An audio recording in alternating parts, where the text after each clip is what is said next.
오늘 설교는 우리에게는 목숨이라 할 만큼 중요한 거니까 귀 기울여서 잘 들어주시면 좋겠습니다. 네.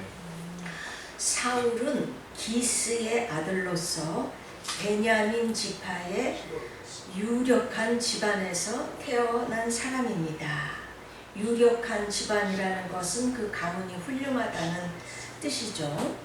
게다가 아주 준수해서 그 키가 보통 사람보다 어깨 위는 더했다고 합니다. 외모는 말할 것도 없고 참 똑똑하고 남자다운 그런 사람이에요. 더 중요한 것은 그는 왕이 되기 전에는 참 겸손한 사람이었다는 것입니다. 사무엘 사사로부터 사사라는 것은 하나님의 종이 영적인 지도자 겸 정치적인 지도자로서 하나님께서 왕정시대 이전에 사사들을 세워서 나라를 통치하셨었어요. 이 사무엘 사사로부터 하나님께서 자기를 이스라엘의 왕으로 택하셨다는 말을 듣고는 사울이 대답합니다. 사무엘상 9장 21절 사울이 대답하여 이르되 나는 이스라엘 지파의 가장 작은 지파 베냐민 사람이 아니니까 또 나의 가족은 베냐민 지파 모든 가족 중에 가장 미약하지 아니하나이까 당신이 어찌하여 내게 이같이 말씀하시나이까 하니 라고 참 겸손하게 말하는 것을 볼 수가 있어요. 또 사울의 숙부가 눈치를 챘는지 사무엘 사사께서 너에게 말한 것을 내게 말하라고 하여도 사울은 하나님께서 자기를 왕으로 택하셨다는 말을 전혀 하지를 않습니다. 이제 사무엘 사사가 백성들을 다 여호와 앞에 이제 모으고 하나님께서 누구를 이스라엘의 왕으로 택하셨는지 제비 뽑기를 하지요. 그랬더니 이스라엘의 12지파 중에서 베냐민 지파가 뽑혔고 또 그 중에서 마드리의 가족이 뽑혔고 또 그 중에서 기스의 아들 사울이 뽑힌 것입니다. 그러나 사람들이 사울을 찾아도 보이지를 않자 하나님께서 그가 진 보따리들 사이에 숨었다라고 가르쳐 주십니다.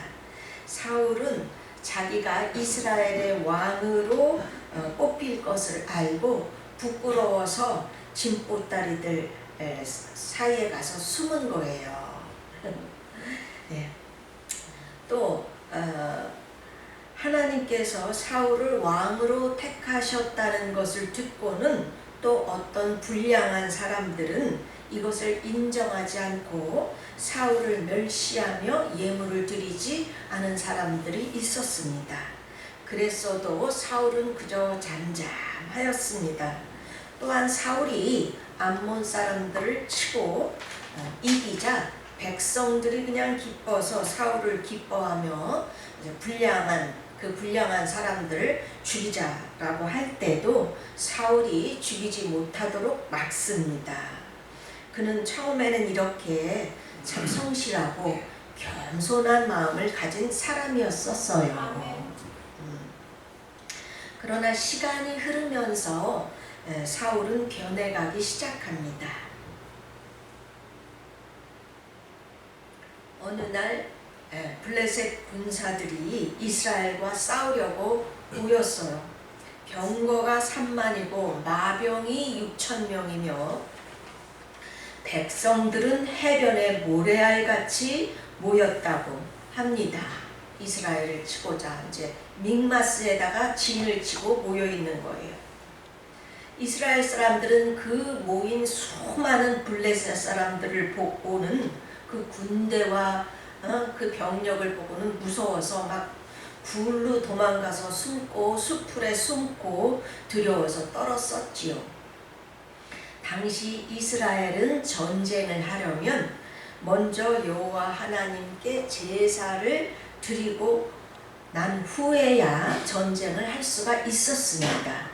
그리고 하나님께 제사 드리는 것은 제사장만이 드릴 수 있는 것이 하나님의 법이었어요.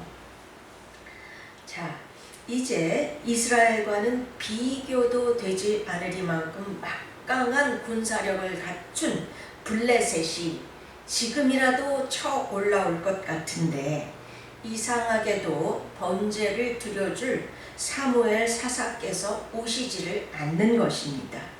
빨리 번제를 드려야 이제 전쟁을 시작할 수가 있는 건데, 사울 왕과 군사들은 사무엘 사사께서 정하신 7일을 기다렸지만 사울이 오지를 않는 겁니다.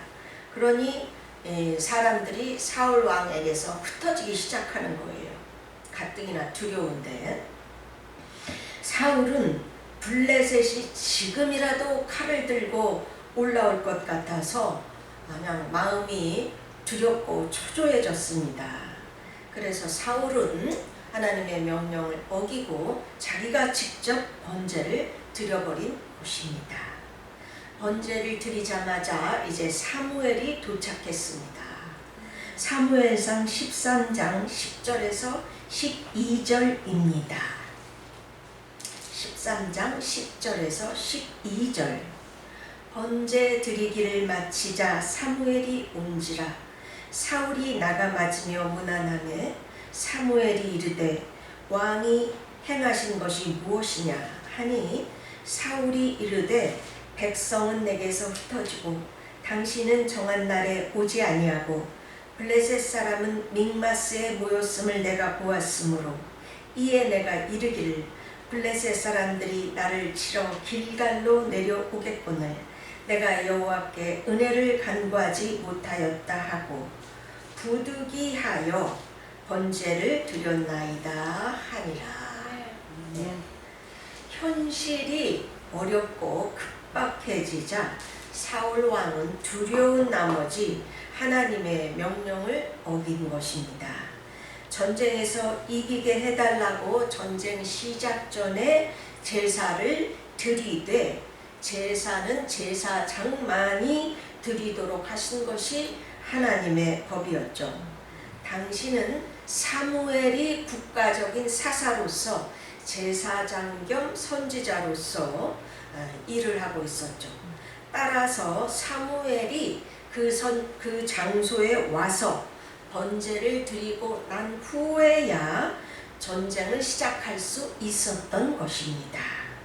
구약 성경이 기록된 그 옛날에는 크고 작은 모든 일에 하나님께서 정하신 법대로 지키는 것이 무척 중요한 것이었어요.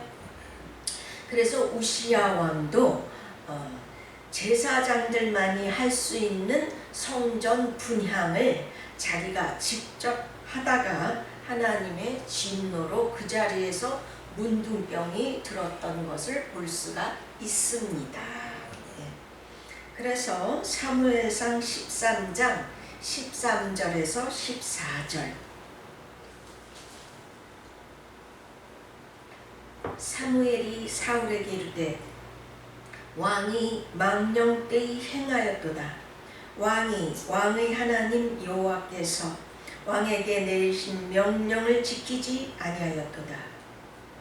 그리하였더라면 여호와께서 이스라엘 위에 왕의 나라를 영원히 세우셨을 것이거늘 지금은 왕의 나라가 길지 못할 것이라. 여호와께서 왕에게 명령하신 바를 왕이 지키지 아니하였으므로 여호와께서 그의 마음에 맞는 사람을 구하여 여호와께서 그를 그의 백성의 지도자로 삼으셨느니라 하고, 사울 왕이 하나님의 명령을 지키지 않았기 때문에 사울 왕의 나라가 길지 않을 것이며, 하나님께서는 그 마음에 맞는 사람을 구하여 왕으로 삼으실 거라는 무서운 말씀을 하신 것입니다. 성도님들 중에는 대부분 아니 제사장이 번제 드리지 않고 왕이 직접 번제를 드린 게 뭐 그토록 큰 죄인가 하고 의아해하는 사람들이 대부분이죠. 그러나 이것은 단순히 누가 제사를 드리는가 하는 문제가 아니에요. 그것은 이런 것입니다. 잘 들어주세요. 즉 현실이 어려워지면 하나님의 명령이라도 어기는가 그렇지 않은가 하는 문제인 것입니다. 즉 사울 왕은 그 많은 블레셋 군사들이 곧 칼을 들고 올라올 것 같아서 마음이 불안하고 초조해졌던 거예요. 하나님보다 현실을 더 의식한 것입니다. 하나님보다 뭘 더 의식해요? 현실이. 예. 그러면 그런 위급한 상황을 하나님은 모르고 계십니까? 이스라엘은 하나님의 택하신 백성인데 하나님이 보살피지 않는 것입니까? 사무엘 선지자가 와서 번제 드리기 전에 블레셋이 치러 올라온다면 그것은 사울 왕과 군사들의 잘못이 전혀 아니죠. 그렇죠? 그렇다면 하나님께서는 어떻게 하시겠어요? 그곳에 뭐 갑자기 지진을 보내신다든지 뭐 큰 우박을 내리신다든지 좌우간 하나님께서는 무슨 일이라도 해 주실 거 아니에요. 번제를 못 드려서 사울 왕과 군사들이 치지를 못하니까 하나님께서 해 주실 거 아닙니까? 불가능이 없으신 하나님이신데요. 한마디로 사울 왕은 하나님께서 자기네 이스라엘을 지켜주신다는 굳건한 믿음이 부족했다는 것이에요. 아시겠지요? 아멘. 자, 사무엘이 늦게 온 것은요, 하나님이 뭐 이스라엘을 보살피지 않으셨다든가 사무엘이 게을러서 늦게 온 것이 아니에요. 이것은 사울 왕이 어렵고 두려운 상황에서도 하나님을 절대적으로 의지하느냐 아니면 그렇지 않느냐 하는 테스트인 것입니다. 아시겠죠? 이것은 우리 하나님의 자녀들에게는 목숨처럼 중요한 것이에요. 예. 하나님의 자녀라면서 현실이 어려워지면 너무 어려워지면 불신자들과 똑같이 두려워해야 합니까? 그래서 하나님이 아니라 그냥 자기라도 나서서 문제를 해결하려고 해야 하는 것입니까? 굉장히 중요한 거예요. 예를 들어 보겠습니다. 자, 이제 경기가 너무 어려워지니까 열심히 해도 장사가 잘 안 되는 거예요. 사업이 잘 안 됩니다.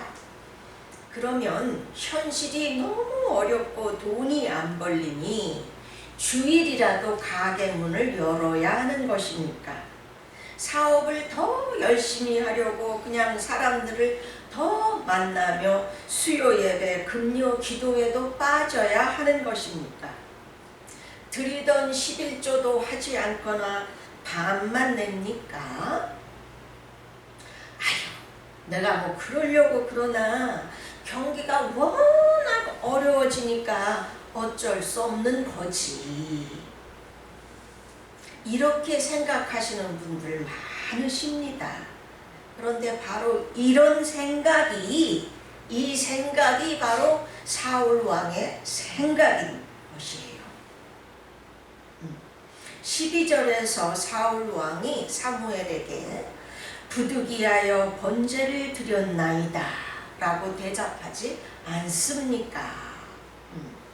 이것은 어떠한 두려운 상황에서도 하나님을 절대적으로 의지하는 믿음이 부족했다는 말이에요. 사울 왕이 이런 절대적인 믿음이 부족하다면 하나님 백성의 지도자로서는 자격 미달인 것입니다. 우리식으로 말하면 주의 종이든 평신도든 하나님의 일꾼으로서는 자격 미달이라는 것이죠. 겉보기에는요, 사울 왕이 무슨 그렇게 큰 죄를 범한 것 같아 보이지를 않지요. 그러나 사실은 신앙인으로서는 가장 중요한 이 믿음이 부족한 것입니다. 하나님보다 현실을 더 의식한 것이에요. 따라서 하나님의 백성의 지도자인 왕으로서는 탈락이 된 겁니다. 하나님의 일꾼으로서는 탈락인 거예요. 꼭 기억하시기 바랍니다. 매우 중요한 거예요. 그러면 성도님들 중에서는 또 나는 뭐 일꾼은 아니니까 뭐 믿음이 좀 부족해도 괜찮겠지 라는 마음이 드시는 분들이 계시죠. 아닙니다. 하나님은 하나님 나라를 위하여 재물을 쓰려는 사람에게 재정의 복을 부어주시는 분이십니다. 아멘. 물론 뭐 세상 불신자들이야 자기가 똑똑하게 하고 운이 따라주고 그러면 복을 받겠죠. 그러나 하나님의 자녀들은 하나님께서 이렇게 역사하신다는 것을 꼭 기억하시기 바랍니다. 사실입니다. 엄청나게 중요한 거예요. 아멘.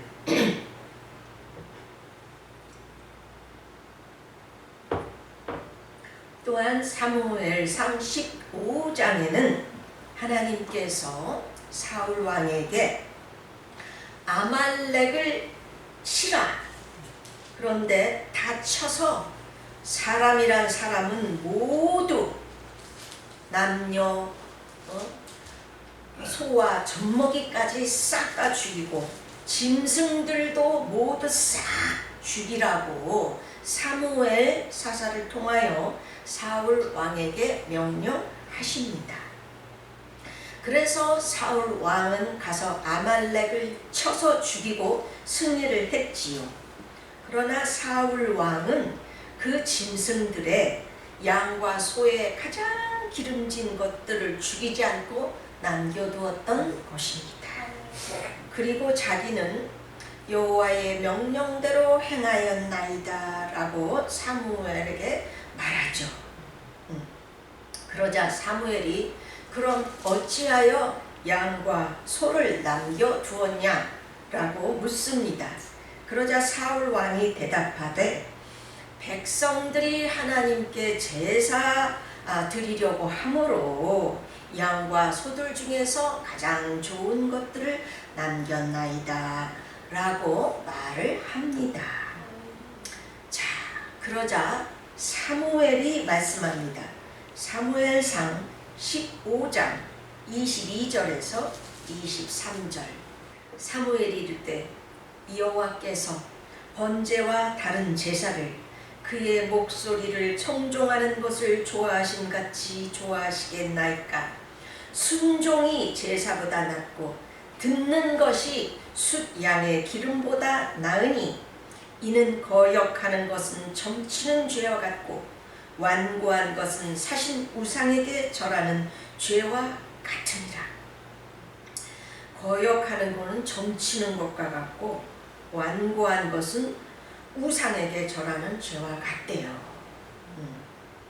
왕이 여호와의 말씀을 버렸으므로 여호와께서도 왕을 버려 왕이 되지 못하게 하셨나이다 라고 하니. 네. 이 말씀이 참 매정한 것 같지만 이것은 사울 왕이 어떠한 상황에서라도, 즉 아무리 별것 아닌 것 같이 보이는 일일지라도 하나님의 말씀이라면 목숨처럼 지키는가 아닌가 하는 문제인 것이에요.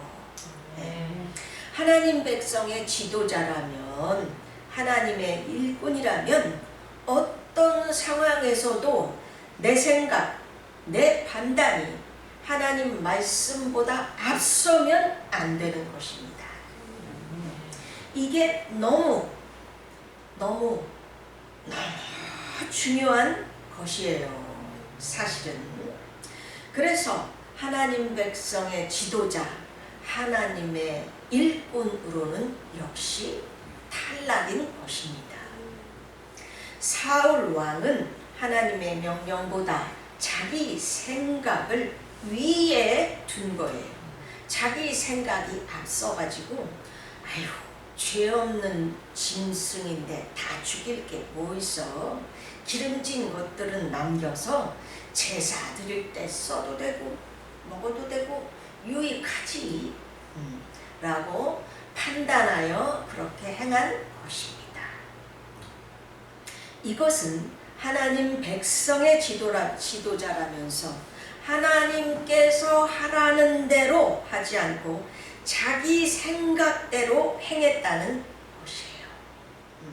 즉 하나님을 최고의 권위에 두지 않은 거죠.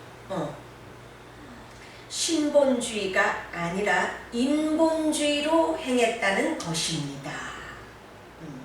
이 인본주의, 즉 내 생각, 내 판단이 하나님보다 위에 있는 것, 그래서 내 판단대로 행하는 것, 이것이 바로 아담이 하나님의 명령을 어기고 선악과를 따먹은 방법입니다.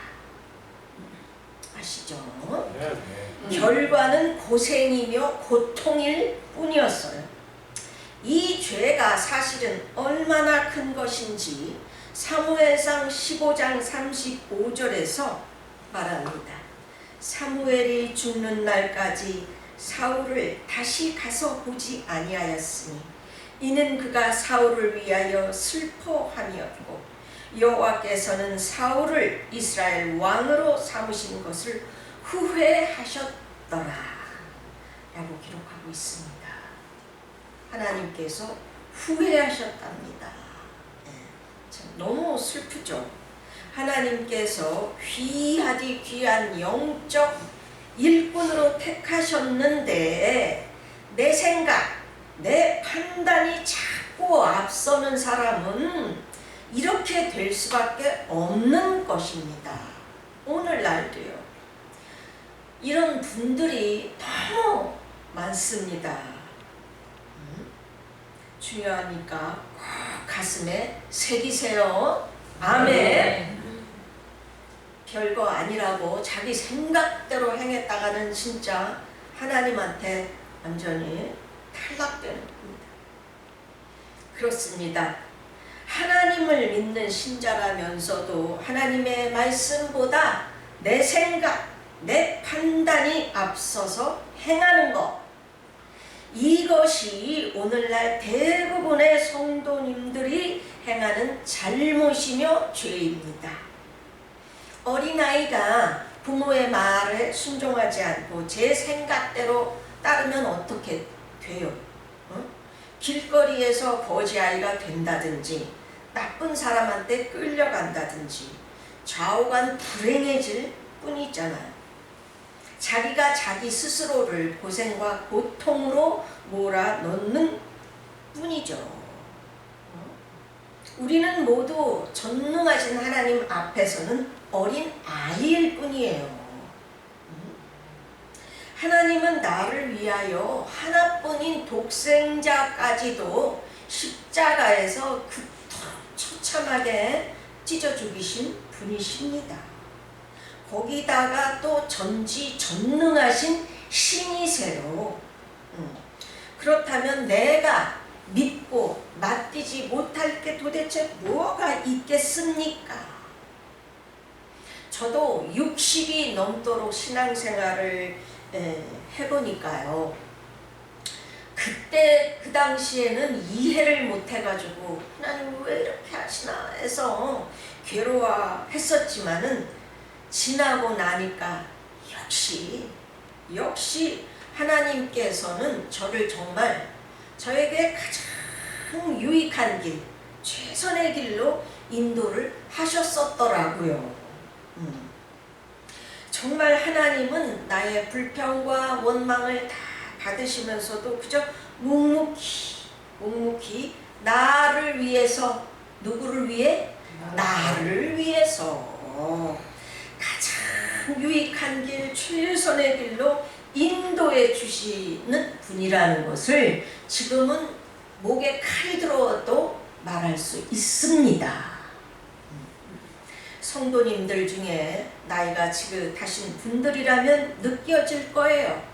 하나님의 말씀보다 내 생각, 내 판단으로 평생을 살아왔더니 어떻습니까? 내가 원한 대로, 뜻한 대로 이루어졌어요? 대부분 그렇지를 못할 것입니다. 내 인생을 내가 주관하지 마십시오. 악령만 역사하고 결국엔 고생과 고통일 뿐입니다. 제발 하나님의 말씀이라면 내 목숨처럼 중히 여기시고 순종하세요. 하나님이 그때 그냥 금방금방 역사하시지 않는다고 하나님을 만만히 보면 안 됩니다.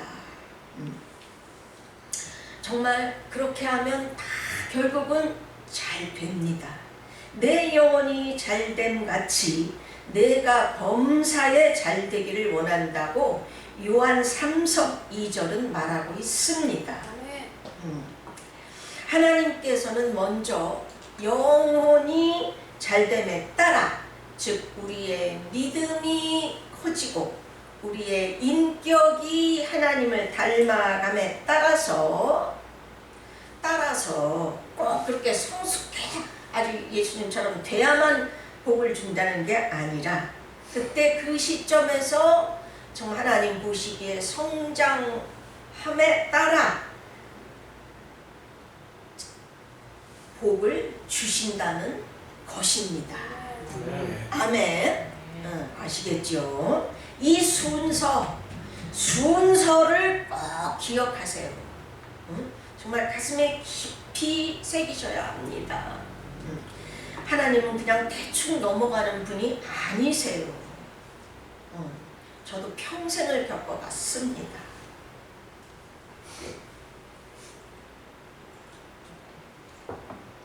이상하게도 사울 왕은 사무엘로부터 하나님께서 자신을 왕의 자리에서 버리셨다라는 기가 막힌 말을 듣고도 제대로 회개를 안 합니다.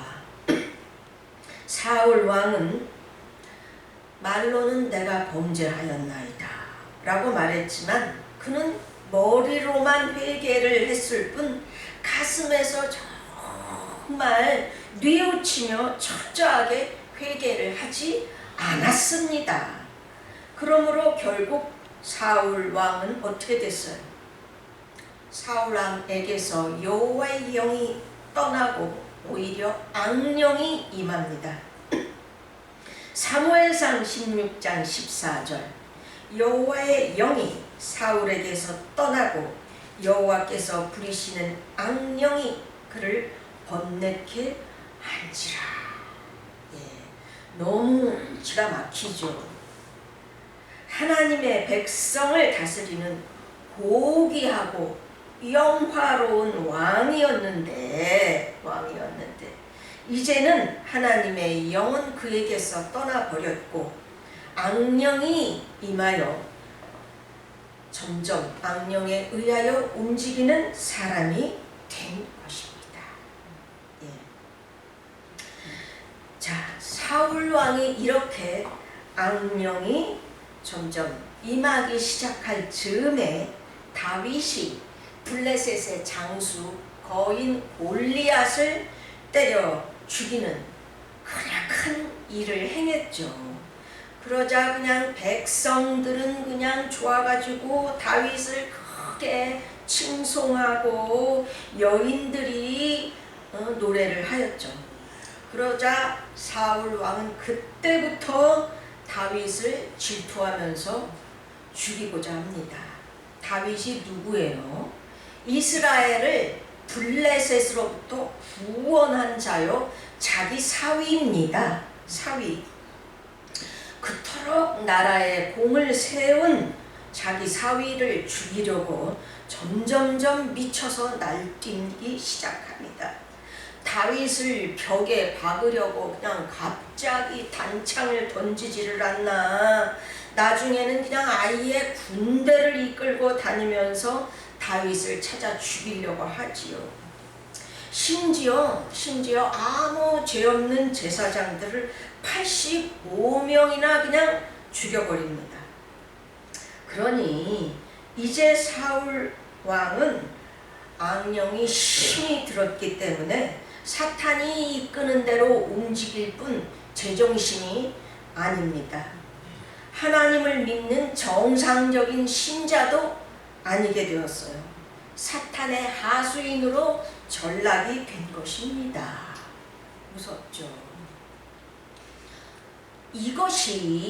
이것이 우리 인생들에게 임하는 엄연한 현실입니다. 사실이에요. 물론 우리 신자들은 사울 왕처럼까지 되지는 않을 수 있죠.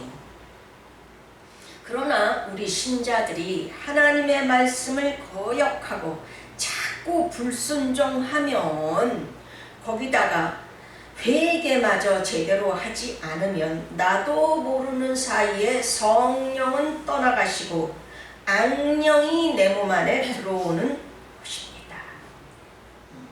그때부터는 몸은 교회에 왔다 갔다 할지라도 악령에 의하여 점점 움직이는 사람이 되는 것입니다. 무섭죠. 그래서 자신도 모르게 점점 죄를 짓게 되고요. 하나님으로부터 멀어지게 되는 거예요. 그러니까 교회 다니면서도 성경 읽고 기도하는 거는 그냥 거의 안 하면서 그저 세상 복만 구합니다. 돈 없고 초라한 사람들은 자기도 알게 모르게 무시하고요. 힘없는 자에게는 아첨하며 거짓말하는 것을 두려워하지를 않아요. 나아가 사기꾼도 되는 것입니다. 이런 사람이 몸이 교회에 다닌다고 구원을 보장받겠습니까? 그 영혼이 악령에게 사로잡혔는데요. 무슨 수로 하나님 나라에 들어갑니까? 그러므로 예수님께서 마태복음 7장 21절에 나더러 주여 주여 하는 자마다 다 천국에 들어갈 것이 아니요 다만 하늘에 계신 내 아버지 뜻대로 행하는 자라야 들어가리라 라고 분명히 말씀을 해 놓으신 것입니다. 네. 아멘. 아멘. 제 말이 아닙니다.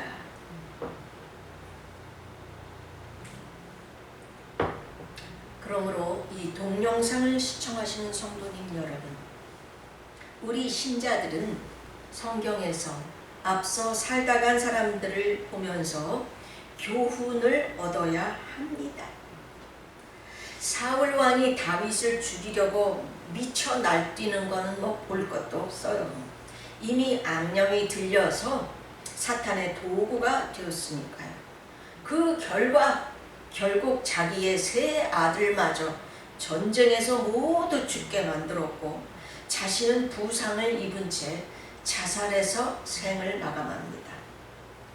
하나님을 믿는다면서도 하나님의 말씀을 경홀히 여기고 자기 생각과 자기 욕심이 앞서서 살은 결과는 이토록 무섭습니다. 결국 사탄에게 먹혀버린 것입니다. 그런데 우리가 주의 깊게 봐야 하는 것은 사울 왕이 이렇게 악령이 들은 후가 아니라 사울 왕도 처음에는 참 겸손한 사람이었다는 것입니다. 준수했고요. 그런데 왜 이 지경이 됐어요? 그것은 앞서 살펴보았듯이 첫째, 어떠한 두려운 상황 속에서도 하나님을 철저하게 의지하는 믿음이 부족했기 때문입니다. 그래서 하나님의 명령을 어긴 거죠. 둘째, 하나님의 말씀을 중히 여기지 못하여 내 생각, 내 판단이 앞서서 행동한 것입니다. 그래서 또 하나님의 말씀을 거역한 것이죠.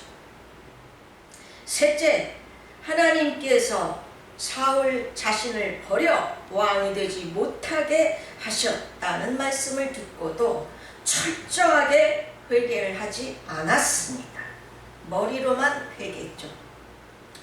따라서 하나님의 영은 그에게서 떠나고 악령이 들려서 그 다음부터는 볼 것도 없습니다. 네, 우리 크리스찬들은 사울 왕처럼 악령에게 아주 그냥 완전히 장악돼서 미쳐 날뛰는 짓까지는 하지 않을 수 있어요. 그러나 이것은 사울 왕이 하나님께 버림받은 후, 악령이 들린 후의 일입니다. 버림받기 전 사울 왕은 성실하고 참 겸손한 사람이었어요.